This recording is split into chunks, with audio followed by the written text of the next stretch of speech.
Welcome back to clean news MP. चलिए देखते हैं मध्य प्रदेश की 25 फटाफट बड़ी खबरों को। इससे पहले आप न्यूज को कहां से देख रहे हैं हमें कमेंट में जरूर बताएं। साथ ही वीडियो को लाइक करना बिल्कुल न भूलें।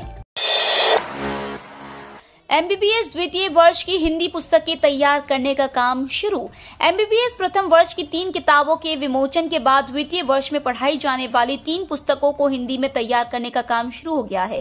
पहले चरण में विभिन्न लेखकों की जिन पुस्तकों को पढ़ाया जाना है उन्हें चिन्हित कर लिया गया है। अब इनका हिंदी में रूपांतरण किया जाएगा। इसके लिए समिति भी बना दी गई है। इन पुस्तकों की आवश्यकता अगले साल मई से पड़ेगी, इसलिए अप्रैल तक पुस्तकें तैयार करने का लक्ष्य रखा गया है। प्रथम वर्ष की तरह द्वितीय वर्ष की पुस्तकों में भी तकनीकी शब्द अंग्रेजी में स्पेलिंग के साथ लिखे जाएंगे। मध्य प्रदेश के मेडिकल कॉलेजों में भगवान धन्वंतरी की पूजा। मध्य प्रदेश के सभी 10 मेडिकल कॉलेजों में धनतेरस के अवसर पर आयुर्वेद के देवता कहे जाने वाले पौराणिक देवता भगवान धन्वंतरी की विशेष पूजा की गई। मध्य प्रदेश के चिकित्सा शिक्षा मंत्री विश्वास कैलाश सारंग भोपाल के गांधी मेडिकल कॉलेज में पूजा अर्चना में शामिल हुए और प्रदेशवासियों के उत्तम स्वास्थ्य की कामना की। हालांकि इस कार्यक्रम की डॉक्टरों के एक वर्ग और विपक्षी दलों ने आलोचना की। सीएम शिवराज युवाओं को देंगे बड़ा तोहफा, होगी नई भर्ती। मध्य प्रदेश के मुख्यमंत्री शिवराज सिंह चौहान द्वारा लगातार प्रदेश हित में बड़े फैसले लिए जा रहे हैं। दरअसल एक तरफ जहां शासन के अधिकारी कर्मचारियों को त्योहार से पहले एडवांस वेतन का लाभ दिया गया है, अब नौजवानों को एमपी रिक्रूटमेंट में जल्द बड़ा लाभ दिया जाएगा। इसकी तैयारी भी शुरू कर दी गई है। सीएम शिवराज के निर्देशानुसार प्रदेश के सभी विभागों में रिक्त पड़े पदों पर भर्ती प्रक्रिया शुरू कर दी गई है। फसल बीमा योजना में नवाचार के लिए मध्य प्रदेश को राष्ट्रीय पुरस्कार। प्रधानमंत्री फसल बीमा योजना में मध्य प्रदेश द्वारा तकनीकी का बेहतर उपयोग कर किसानों को अधिकाधिक लाभ पहुंचाने के कार्यों को राष्ट्रीय स्तर पर सराहना मिली है। योजना में किसानों को लाभान्वित करने में प्रदेश अव्वल है। केंद्र सरकार ने किसानों को योजना से लाभान्वित करने के लिए किए मध्य प्रदेश के नवाचार की सराहना करते हुए उत्कृष्टता प्रमाण पत्र प्रदान किया है। कोची में 8वें राष्ट्रीय समीक्षा सम्मेलन में राज्य सरकार की ओर से पुरस्कार मध्य प्रदेश की संचालक कृषि श्रीमती प्रीति मैथिल नायक ने प्राप्त किया। समय पर ठेके की राशि नहीं की जमा तो रोक दी जाएगी शराब की सप्लाई। शराब ठेकेदारों पर सरकार ने सख्ती शुरू कर दी है। समय पर ठेके की राशि वसूलने के लिए नई व्यवस्था की गई है। अब लाइसेंसी ठेकेदार किसी एक समूह की शराब दुकानों की ठेके की राशि का भुगतान समय पर नहीं करता है तो आबकारी पोर्टल पर शराब दुकानों की सप्लाई रोक दी जाएगी, जो पोर्टल पर डिफॉल्टर के रूप में संबंधित जिलाधिकारी की लॉग-इन आईडी पर अलर्ट दिखाएगी। मध्य प्रदेश में 4 वर्षों से नहीं हुए सहकारिता के चुनाव। मध्य प्रदेश में सहकारिता आंदोलन को गति देने की बातें तो बहुत होती हैं, पर 4 साल से चुनाव ही नहीं हुए। वर्ष 2018 से प्राथमिक कृषि साख सहकारी समितियों का संचालक निर्वाचित संचालक मंडल के स्थान पर प्रशासक कर रहे हैं। जिला सहकारी केंद्रीय बैंकों की भी यही स्थिति है। चुनाव न होने का मुख्य कारण सदस्यता सूची तैयार न होना है। इसके लिए राज्य सहकारी निर्वाचन प्राधिकारी कार्यालय ने सभी संस्थाओं को सदस्यता सूची तैयार करके देने के लिए कहा है। मध्य प्रदेश लोक सेवा आयोग ने जारी किया स्पष्टीकरण। राज्य सेवा प्रारंभिक परीक्षा 2021 में महिला आरक्षण को लेकर उठ रहे सवालों को विराम देते हुए लोक सेवा आयोग ने स्पष्टीकरण जारी किया है। आयोग का कहना है कि महिला आरक्षण नीति का पूर्ण रूपेण पालन किया गया है, कहीं कोई अनियमितता नहीं है। मध्य प्रदेश के सभी मंडल बस्तियों में शाखाएं और साप्ताहिक मिलन शुरू करेगा राष्ट्रीय स्वयंसेवक संघ। मध्य भारत प्रांत में राष्ट्रीय स्वयंसेवक संघ का कार्य विस्तार तेज गति से हो रहा है। पूरे प्रांत में संघ रचना के 1814 ग्रामीण मंडल है। एक वर्ष में 150 नए मंडलों में काम प्रारंभ हुआ है। वर्तमान में 820 मंडलों में शाखा और 260 मंडलों में साप्ताहिक मिलन के माध्यम से संघ का दैनंदिन कार्य चल रहा है। नगरीय क्षेत्रों को बस्ती रचना में विभाजित किया गया है। कुल 760 बस्तियों में से 550 बस्तियों में शाखा या मिलन के माध्यम से कार्य है। शताब्दी वर्ष में अगले 2 वर्षों में सभी मंडल एवं बस्तियां शाखा या साप्ताहिक मिलन युक्त करने का लक्ष्य है। नवंबर से डीएवीवी की डिग्रियों पर नजर आएंगे डिजिटल साइन। इंदौर के देवी अहिल्या विश्वविद्यालय की कुलपति डॉक्टर रेणु जैन को व्यवस्थाओं के कारण डिग्रियों पर हस्ताक्षर करने में समय लग रहा है। इससे विश्वविद्यालय में डिग्रियां अटक गई हैं। डिग्री जारी होने में 10 से 15 दिन लग रहे हैं। व्यवस्था बिगड़ने से विद्यार्थी काफी परेशान है। विश्वविद्यालय प्रशासन ने बीच का रास्ता निकाला है। अब जल्द ही डिग्रियों पर कुलपति के डिजिटल साइन नजर आएंगे। इसके लिए डिग्री प्रिंट करने वाली एजेंसी राजी हो चुकी है। नवंबर से डिग्रियों पर डिजिटल साइन अंकित किए जाएंगे। मध्य प्रदेश कांग्रेस अध्यक्ष कमलनाथ सेवानिवृत्त अधिकारियों से करेंगे संवाद।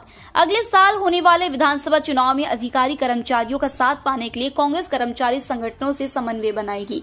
पार्टी ने दीपावली बाद सेवानिवृत्त आईएएस, आईपीएस एवं आईएफएस अधिकारियों, पेंशनरों और अन्य कर्मचारी संगठनों के साथ बैठक करने का निर्णय किया है। इसमें वचन पत्र में शामिल किए जाने वाले मुद्दों के अलावा उनकी मांगों को आगामी विधानसभा के शीतकालीन सत्र में उठाने को लेकर चर्चा की जाएगी। इंदौर के 10 तालाबों की बेहतर हुई हालत, पेयजल सर्वेक्षण में दिलवाएंगे मुकाम। वर्षा काल के बाद इंदौर के तालाबों की हालत बेहतर हुई है। इनका जलस्तर तो बढ़ा ही है, तालाबों के जल की गुणवत्ता भी बेहतर हुई है।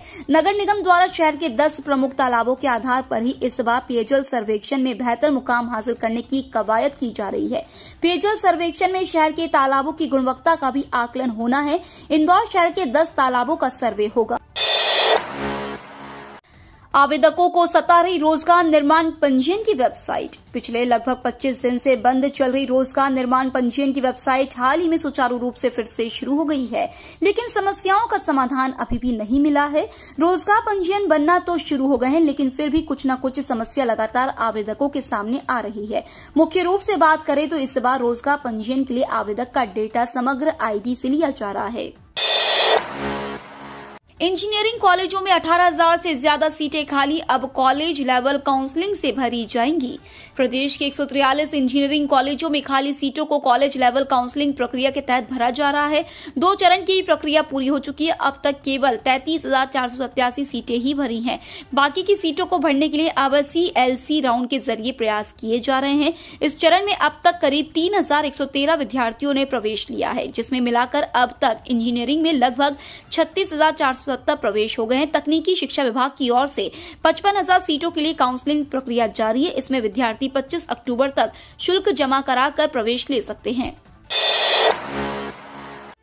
भोपाल लोकसभा क्षेत्र के लिए कई दावेदार अभी से सक्रिय। भोपाल संसदीय क्षेत्र की सांसद प्रज्ञा सिंह ठाकुर भाजपा में अलग थलग पड़ गई हैं। बिना सोचे समझे बड़बोले और विवादित बयानों के कारण पार्टी नेताओं ने भी उनसे किनारा कर लिया है। हाशिए पर आने के कारण भोपाल संसदीय सीट पर अब दूसरे नेताओं ने नजर गाड़ना शुरू कर दी है। भाजपा ने कई बार साध्वी को समझाया था कि वह जो भी बोले सोच समझ कर बोले। सुप्रीम कोर्ट ने बदली दुष्कर्मी की सजा, उम्र कैद की जगह अब काटनी होगी 20 साल की जेल। देश का न्यायालय इन दिनों अलग अलग निर्णय लेता हुआ दिखाई दे रहा है। पंजाब न्यायालय ने जहां कैदियों के लिए अपने जीवन साथी के साथ रहने के लिए अलग कमरा बनाया है, तो राजस्थान की एक कोर्ट ने दुष्कर्म के आरोपी को 15 दिन की पैरोल पर इसलिए रिहा किया है ताकि वह अपने वंश को आगे बढ़ा सके। इसी कड़ी में मध्य प्रदेश सुप्रीम कोर्ट ने भी एक बड़ा फैसला सुनाया है। यहाँ पर 4 साल की बच्ची से दुष्कर्म करने वाले एक आरोपी की उम्र कैद की सजा को कोर्ट ने 20 साल के कारावास में बदल दिया है। अप्रैल 2023 तक बैंक का निजीकरण। सरकार अप्रैल 2023 तक इस बैंक का निजीकरण कर देना चाहती है। आधे दर्जन से अधिक सार्वजनिक कंपनियों की सूची बनी हुई है, जिसे सरकार निजीकरण का रास्ता दिखाना चाहती है। वहीं IDBI बैंक के लिए AOI जमा करने की अंतिम तारीख 16 दिसंबर है और सभी EOI 180 दिनों के लिए वैध होंगे, लेकिन यह डेट बढ़ भी सकता है। MP के चयनित शिक्षकों के लिए अच्छी खबर, 4 साल बाद ट्राइबल के स्कूलों में नियुक्ति। मध्य प्रदेश में चयनित शिक्षकों के लिए दिवाली पर अच्छी खबर आई है। 4 साल बाद चयनित शिक्षकों को ट्राइबल के स्कूलों में नियुक्ति दी जा रही है। जनजातीय कार्य विभाग ने उच्च माध्यमिक शिक्षकों की नियुक्ति आदेश जारी किए हैं। 8 विषयों के उच्च माध्यमिक शिक्षकों को नियुक्ति दी गई है। 2018 में पात्रता परीक्षा पास करने वाले चयनित शिक्षकों को नियुक्ति मिली है। OBC वर्ग के चयनित शिक्षकों को 14% आरक्षण के दायरे में नियुक्ति दी गई है। जीव विज्ञान में 80, केमिस्ट्री में 70, कॉमर्स में 40, इकोनॉमिक्स में 38, इंग्लिश में 88, एग्रीकल्चर में 32, इतिहास में 43, संस्कृत में 26 चयनित शिक्षकों को नियुक्ति मिली है। मध्य प्रदेश में तूफान सतरंग का असर नहीं, अब सर्दी पड़ेगी जोरों से। वातावरण में नमी काफी कम होने के कारण आसमान पूरी तरह से साफ बना हुआ है। उत्तर भारत की तरफ से आ रही हवाओं के कारण सिहरन बढ़ने लगी है। साथ ही रात के तापमान में गिरावट हो रही है। उधर रविवार को मध्य प्रदेश में सबसे कम 13 डिग्री सेल्सियस तापमान रायसेन एवं मंडला में दर्ज किया गया।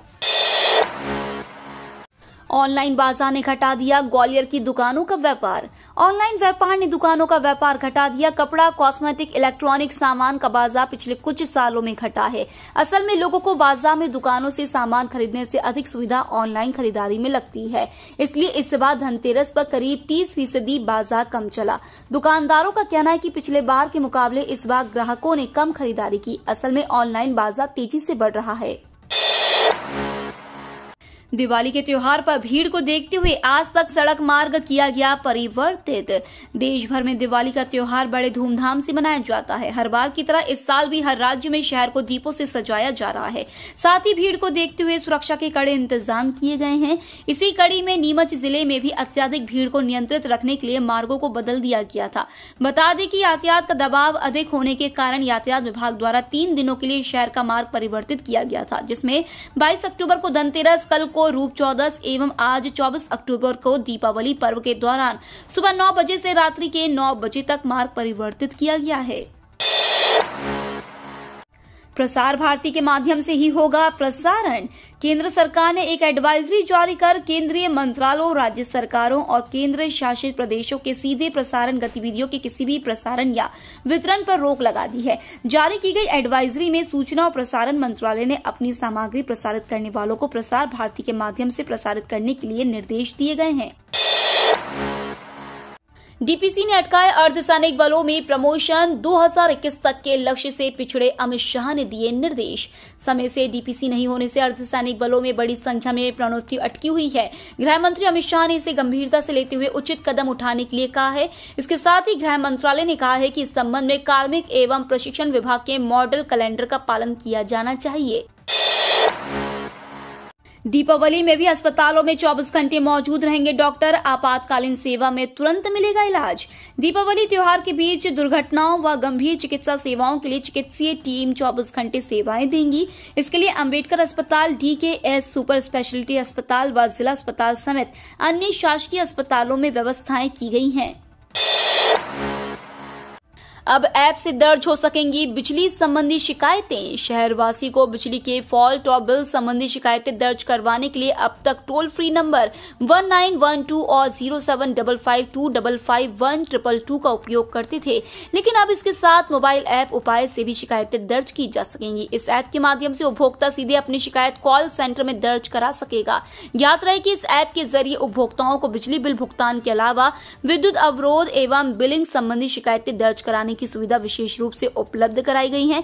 बता दें कि उपभोक्ता इस उपाय ऐप को आसानी से गूगल प्ले स्टोर से निःशुल्क डाउनलोड कर सकते हैं।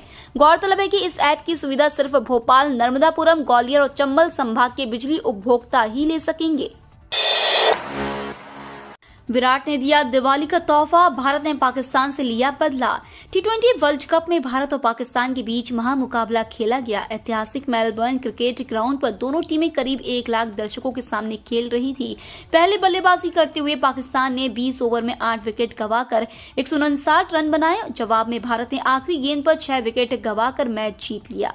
विराट कोहली ने भारतीय फैंस को दिवाली का तोहफा दिया है। उन्होंने इस मैच में 53 गेंदों में 82 रन की नाबाद पारी खेली। ये तो थी आज की 25 फटाफट बड़ी खबरें। अगर आपको न्यूज पसंद आई हो तो चैनल को सब्सक्राइब करना ना भूले। धन्यवाद।